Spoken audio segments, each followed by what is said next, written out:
La justicia rusa expidió una resolución para prohibir las actividades de la compañía tecnológica Meta, dueña de las redes sociales Facebook, Instagram y WhatsApp, a quien acusa de extremista por permitir comentarios violentos de usuarios en contra de Rusia.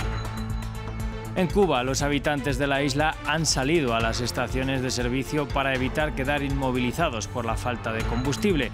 Al problema del suministro de gasolina se suma el de alimentos y medicamentos.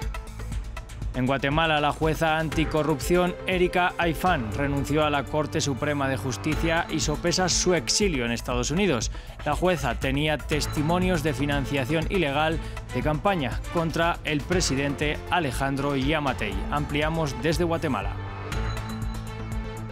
Bienvenidos a un nuevo informativo de France 24, soy Rodrigo Sedano y es un gusto acompañarlos. Comenzamos este noticiero hablando de redes sociales en el conflicto entre Rusia y Ucrania porque la justicia rusa expidió una resolución para prohibir en su territorio las actividades de la compañía tecnológica Meta, dueña de las redes sociales Facebook, Instagram y WhatsApp. La justicia del país considera a la empresa como extremista por permitir comentarios violentos de usuarios en contra de Rusia. Para analizar esta decisión, previamente hablamos con Mauricio Jaramillo Marín, director y cofundador en Impacto TIC, quien nos habló sobre el uso de estas plataformas como elemento propagandístico y sobre la censura durante esta guerra.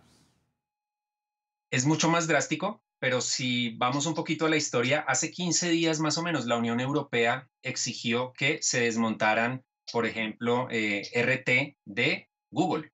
Entonces, en Europa, cuando alguien busca el medio de comunicación de ruso, no va a encontrar RT ni sus contenidos. Entonces, es algo que viene de un lado del otro, pero obviamente Rusia, al desmontar Facebook y al desmontar Instagram y decir que Meta está promoviendo el extremismo, claramente se va a un extremo justamente en esto de tomar algo de censura o mucho de censura y de limitar la información libre a través de Internet.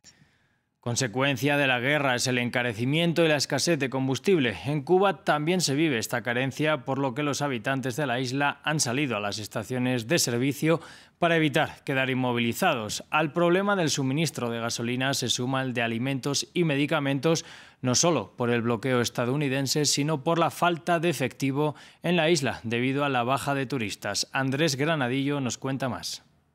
Filas por temor a la escasez. En las gasolineras de Cuba, decenas de personas esperan para poder llenar sus tanques de combustible.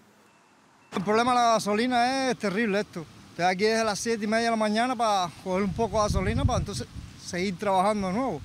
Y esto es una situación que cada 5 minutos sucede lo mismo y lo mismo y lo mismo. Y no resolvemos este problema, hermano. Y pasamos trabajo. Los medios de comunicación informaron de un posible racionamiento debido a la crisis económica en la que está sumida la isla, donde ya hay escasez de alimentos y medicinas.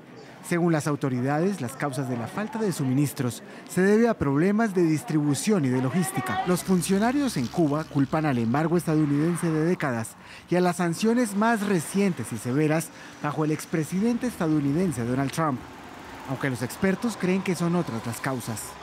Combinación de la escasez de productos y de crudo provenientes de Venezuela.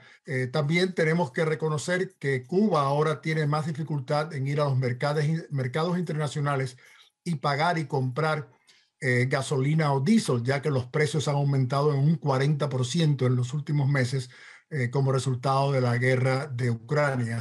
Además, la isla ha luchado en la pandemia por recuperar el turismo, clave para la entrada de divisas con las que compra alimentos, combustible, medicamentos y materias primas. Pero los turistas aún no vuelven. Y vamos a Guatemala, donde la jueza anticorrupción Erika Aifán renunció a la Corte Suprema de Justicia y sopesa su exilio en Estados Unidos.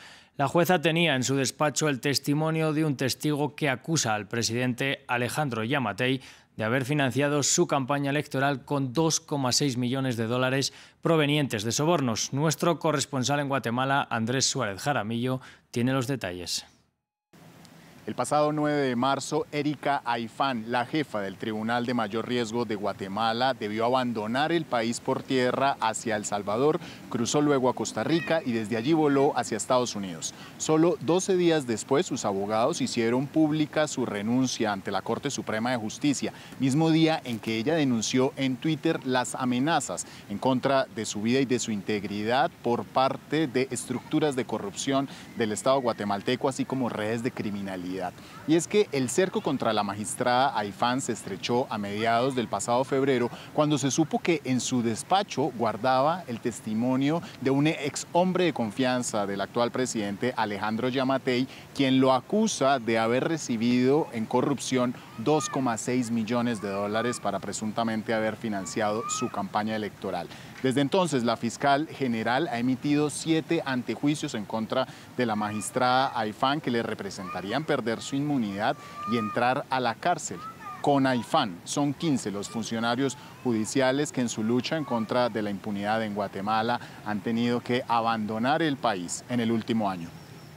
Y en Estados Unidos empezaron las audiencias ante el Comité Judicial del país para decidir sobre quién ocupará el máximo puesto de la Corte Suprema de Justicia. En estos días se decidirá si la candidata demócrata Ketanji Brown Jackson se convierte en la primera afroamericana en ocupar ese lugar. Podría convertirse en la primera afroamericana en ocupar el puesto más alto de la justicia estadounidense. Ketanji Brown Jackson brindó su discurso frente al Senado. Gracias por convocar esta audiencia y por considerar mi nominación a la Corte Suprema de los Estados Unidos. Me siento honrada de estar aquí. En febrero, el presidente John Biden hizo historia postulándola. El mandatario demócrata durante su campaña prometió diversificar el tribunal, que durante 2 siglos estuvo conformado por hombres blancos. Los senadores compartieron sus elogios y preocupaciones. Solo ha habido 115 jueces en la historia de nuestra nación. La nominación de la jueza Jackson, por supuesto, es histórica. Lo que me preocupa, y soy muy sincero, es que en todos los casos, en cada uno de estos 7, la jueza Jackson dictó una sentencia indulgente, que estaba por debajo de lo que recomendaban las normas federales y los fiscales. Jackson, de 53 años, fue nombrada miembro del Tribunal Federal por el entonces expresidente Barack Obama en el 2013. Su nombre fue noticia también en el año 2019, cuando ordenó al ex abogado de la Casa Blanca durante la presidencia de Trump testificar ante el Comité Judicial de la Cámara sobre si Trump había obstruido la investigación del ex fiscal Mueller sobre la interferencia rusa en las elecciones del 2016. Las audiencias durarán 4 días y allí se decidirá si Estados Unidos hace historia reivindicando a una minoría del país, como son los afroamericanos, que han venido históricamente denunciando las vulneraciones a sus derechos. Cerramos con la crisis climática. Naciones Unidas advirtió una vez más sobre la urgencia de aplicar medidas concretas para alcanzar la neutralidad climática en 2050, responsabilidad que recae especialmente en las potencias más ricas, que son las más contaminantes del mundo. El mensaje es claro: si las potencias mundiales no aplican medidas claras para frenar la crisis climática en los próximos 2 años, los planes para acercarse a la neutralidad climática en 2050 podrían ser irrelevantes. Así lo expresó el equipo especial de Naciones Unidas para la crisis climática. Amigos, decir que la humanidad se encuentra en una encrucijada es un eufemismo. La década de 2020 debe ser la década de las acciones. Y es que, según los expertos, el mundo está muy lejos del objetivo del calentamiento máximo de 1,5 grados Celsius para 2050. Una de las principales razones es la insuficiente reducción de los combustibles fósiles, el mayor impulsor de la crisis climática provocado por el hombre, ya que a pesar de que casi 200 países se comprometieron a reducir el uso de estos combustibles en el Pacto de Glasgow en 2021, algunos, como Australia, no lo están llevando a cabo. Nuestros objetivos fueron acordados por todas las partes a la luz de las pruebas científicas. Para conseguirlo necesitamos contribuciones determinadas a nivel nacional más ambiciosas. En medio de esta crisis mundial, las naciones en desarrollo exigen a los países más ricos pagar un precio más elevado y ayudarlos en la transición climática, ya que las potencias del G20 representan más del 80% de las emisiones del mundo. La promesa de los $100.000 millones era un compromiso firme que aún no se ha cumplido y se debe hacer realidad este 2022. Medidas que se deben aplicar en lo que los expertos denominan como el tiempo de descuento para nuestro planeta. Hasta aquí este informativo. Sigan conectados a France 24.